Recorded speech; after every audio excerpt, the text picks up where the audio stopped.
Donc, Bitcoin le plus possible. On va aller voir ce qu'on a ici pour l'instant. Donc, Bitcoin rendu quoi à 16 900. Oh my god, ça descend. Hein? Ça descend tranquillement. On est sur une uptrend quand on regarde les chandelles normales. Ça veut dire que sur le court time frame, probablement qu'on est uptrend. Mais quand que je conserve mes icons ashy, je suis downtrend bearish. Mes EMA sont bearish dans la mesure où je suis très bearish. J'ai même le MA55 qui se rapproche de mon 200, de mon 233, ce qui pourrait nous faire une dead cross, qu'on va appeler, c'est un pattern de EMA, et qui est pas réconfortant de prime abord. Donc, si on a vraiment un dead cross puis qui se perdure sur la downtrend dans 2-3 semaines, ça pourrait être une downtrend vraiment intense pour le Bitcoin, ce qui ferait chier un peu, vous donner mon avis, mais en même temps, ça serait probablement compréhensible un petit peu. Donc là, je farfouillais avec mes mots, parce que c'est pas ça que je cherchais, c'est ça ici. Donc je cherchais le dernier, je vais aller enlever les EMA pendant 2 secondes. Je cherchais mon Exponential Moving Average en 3 points ici, ce qui est, non, c'est pas mon Exponential. Voyons, je suis bien dans l'une, tabarnak. Mon Trend-Based Fibonacci Extension en 3 points que j'avais déjà installé dans le passé. Puis, voyons, on a crashé le 20236. Puis, pour moi, ça semble évident qu'on va continuer ce crash-là, probablement jusqu'à 13 500, 14 000, qui semble être le plafond ici, le plancher de 0,382 sur ce Fibonacci ici. OK? Quand je mets ça en corrélation également avec mon stochastique RSI que je vois ici, c'est aussi le pourquoi je dis que j'ai un feeling qu'on va descendre dans le plus bas ici à la zone de 0,382 qui est à l'entour de 13 500 à cause que mon stochastique RSI sur le time frame, il y a 3 time frames, une rapide, une moyenne et une long terme. Mes 2 time frames les plus réactives sont dans une downtrend claire, nette et précis. On est sur du weekly, là. Donc ça veut dire que c'est la semaine, ça là ici. On a possiblement, puis il nous reste 5 jours à faire sur celle-ci. On fait pas longtemps qu'on l'a commencé. On a le potentiel que toute la semaine soit sur une downtrend. Donc je nous verrai sur les plusieurs jours à venir là, qu'on se rende jusqu'à 13 500. Ça me paraît plus qu'évident. Ensuite, quand je mets ça en corrélation, peut-être justement avec c'est pas ça que je voulais faire, je vais envoyer l'autre ici. Voilà. Quand je mets ça avec le MACD, ben vous voyez ici que notre vague uptrend est terminée semble se terminer pour ce qui est du MACD. Puis on a ici aussi une tendance qui semble vouloir s'en aller sur le bearish et le croisement de la médiane du MACD ici.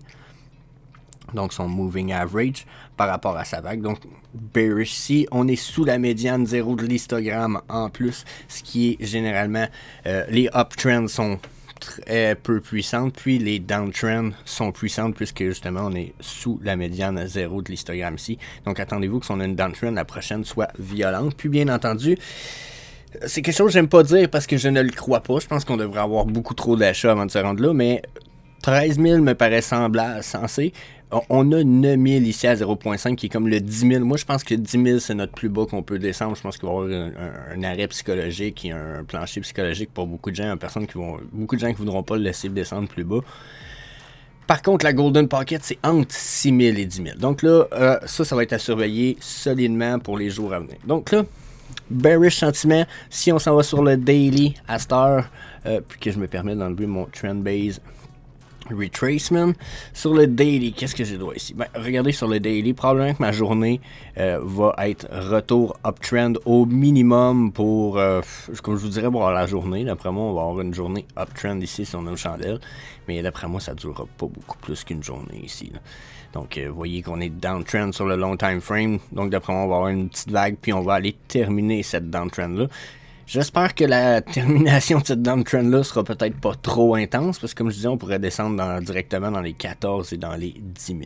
Si on y met les EMA, ben vous voyez qu'on est dans un écartement évident de nos EMA, écartement comme ça, en plus sur la downtrend. Donc, quand je vois ça comme ça, je me dis, justement, regardez, depuis le temps qu'il était, là, ça faisait une couple de jours, j'avais pas fait ma charte, mais quand on voit un écartement comme ça, entre le MA le plus bas, puis les chandelles comme ça, on s'attend à un léger retour pour aller les retester. Après, si c'est refusé, attendez-vous à une downtrend continue. Par contre, les stochastiques ici, ma long time frame ici me dit que la downtrend pourrait être terminée sur le très bientôt. Hein? Ça pourrait être très très bientôt terminé cette downtrend-là. On pourrait traîner la long time frame quand même un petit moment dans le bas sur le daily, mais downtrend pourrait être bientôt terminé pour le Bitcoin. On est peut-être pas très loin d'un bottom. 14 000, je l'ai pas mal tout le temps dit, mais ça, ça l'avenir va nous le dire, hein? Pas moi qui décide.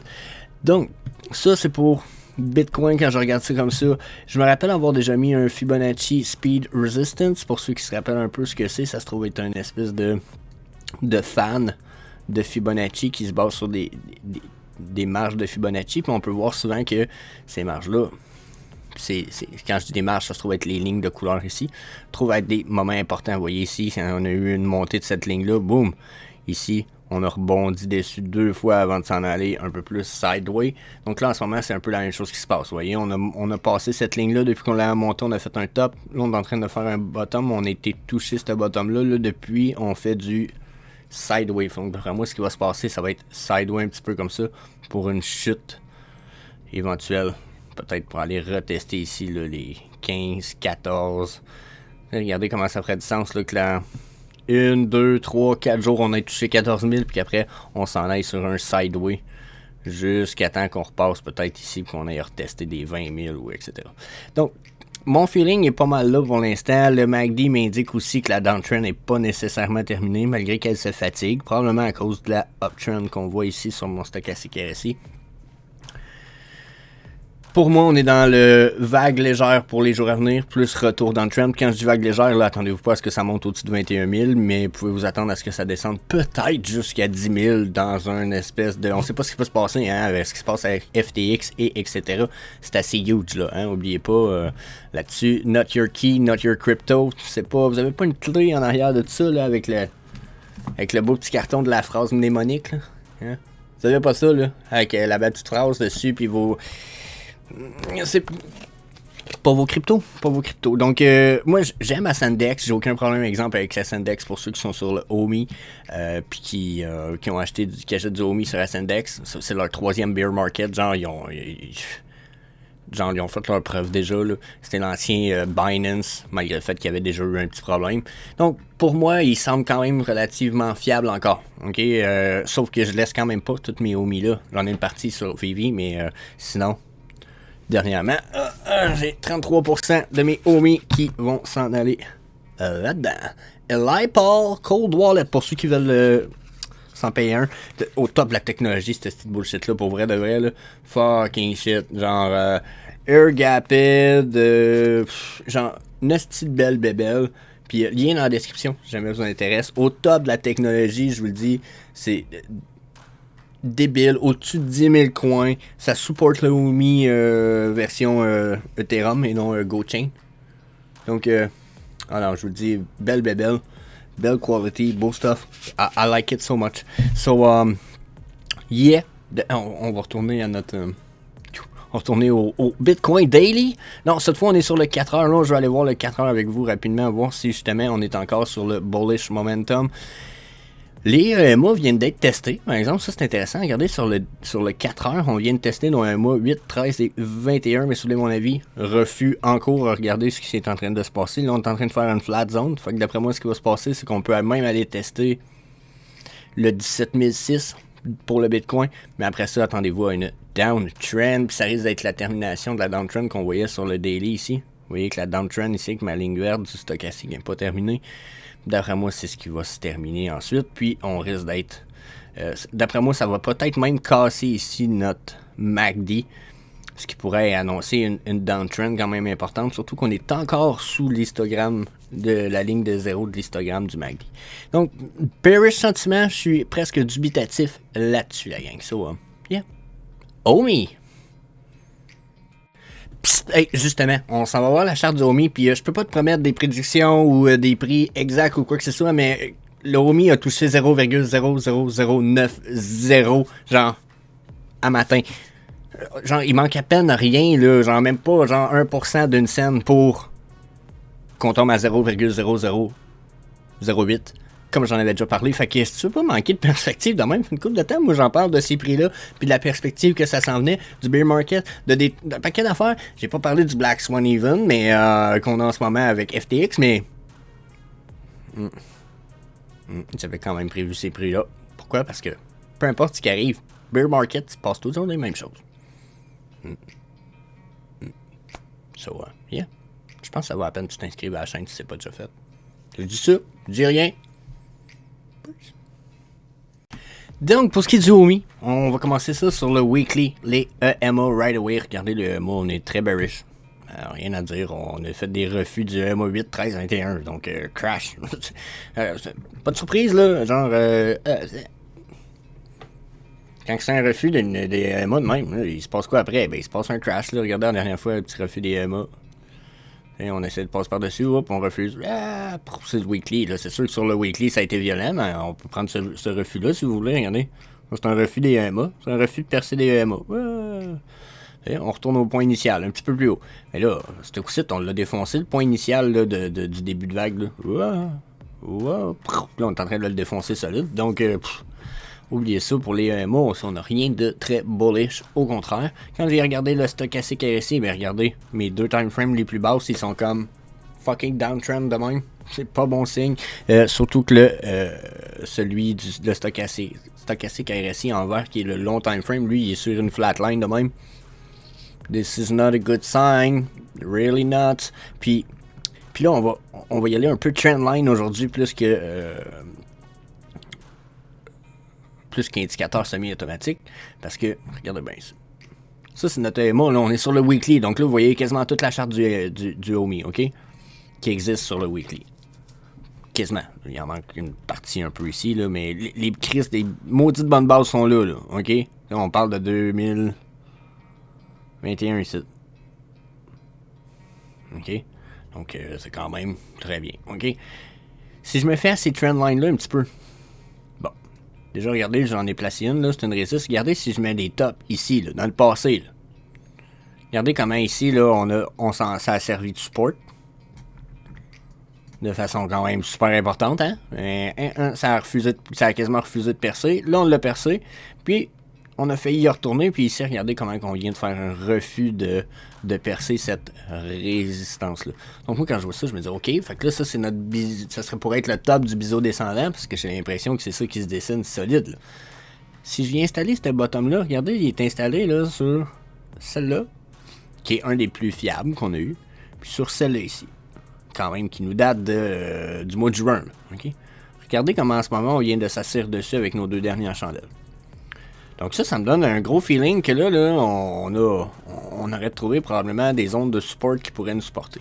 Par contre, n'oubliez pas, stochastique RSI, lui ici, il me dit quoi? Il me dit downtrend. Donc, quand je vois downtrend du stochastique RSI comme ça, surtout qu'il nous reste 5 jours sur la semaine, je me dis, possibilité que on défonce ce support-là. Donc, j'ai cherché pour en faire un autre, une trendline, dans la mesure où ce qui regardez, toink, on va essayer d'aller mettre celle-là. J'utilise premier point ici, premier point là. Vous voyez, comparé à celle que je viens de vous enlever, la orange, on était assis dessus.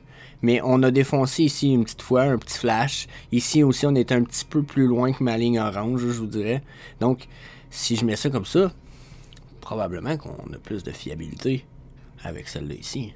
Vous voyez? Donc, point initial, second point. Donc là, notre biseau serait là.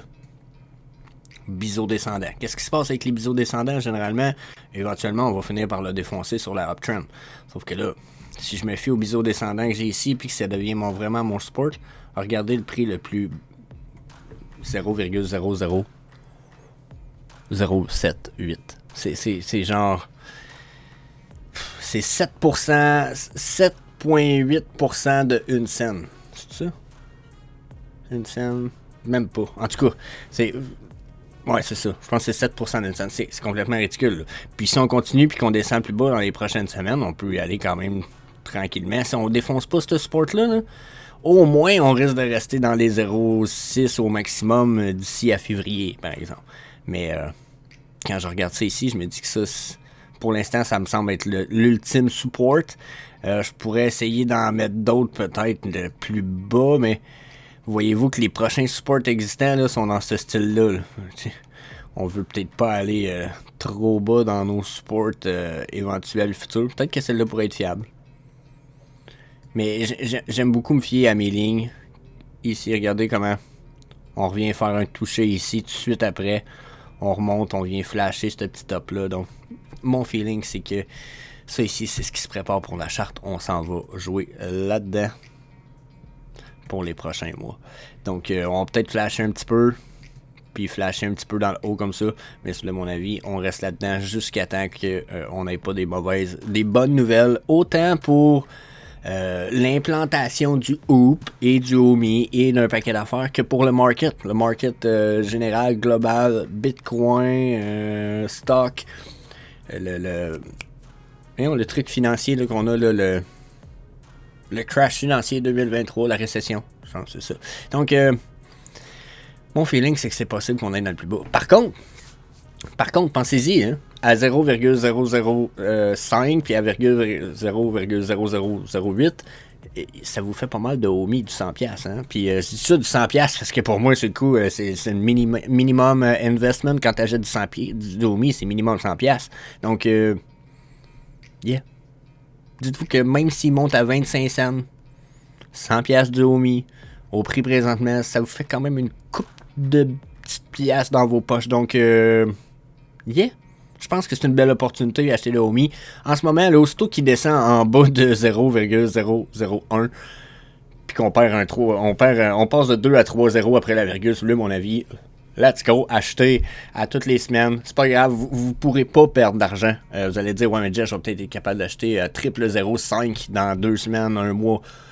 Ouais, mais on peut peut-être probablement pas le prévenir, là, tu sais, 0,05, là, on parle de... C'est bas pas mal, là. J'ai le feeling qu'on s'en va pas là. Je pourrais peut-être y mettre, puis afficher le Fibonacci Trend-Based Retracement, ça va me donner une petite idée, mais on va quitter avec ça. C'est que, vous voyez, c'est possible là, qu'on se rende ici, là. Regardez, c'est notre prochain plateau sur le Fibonacci Retracement que j'ai ici. Donc, mon prochain plateau est ici à 0,54. Donc 0,005. Mais si vous voulez mon avis, je pense pas qu'on... Du moins, j'espère qu'on se rendra pas là trop vite. En même temps, ça serait une bonne news. Les burns, ça va brûler à fond le caisson en Léon. Mais j'aimerais quand même mieux qu'on... Je pense qu'on va rebondir ici à 0,7, 0,8. On va avoir une coupe de rebond. On va remonter. On va se retourner à 0,14. Puis d'après moi, c'est là où on va venir crasher là, dans les... Probablement dans le début du mois de janvier, moi je pense. C'est possible que là, on aille crasher, flasher à 0,05, mais pas plus que ça. So, yeah, ça c'est mon feeling weekly. Puis on finit ça là-dessus. Fait assez de radotage quand même. Je radote assez longtemps, de toute façon. So, yeah. Peace. I'm desperately trying to give more value to every person I ever cross paths with and never ask for anything in return. That is literally the framework of my life. My great hope is that I can bring more value to people than they bring to me, and I'm never in a dire situation where I ever have to ask for anything in return.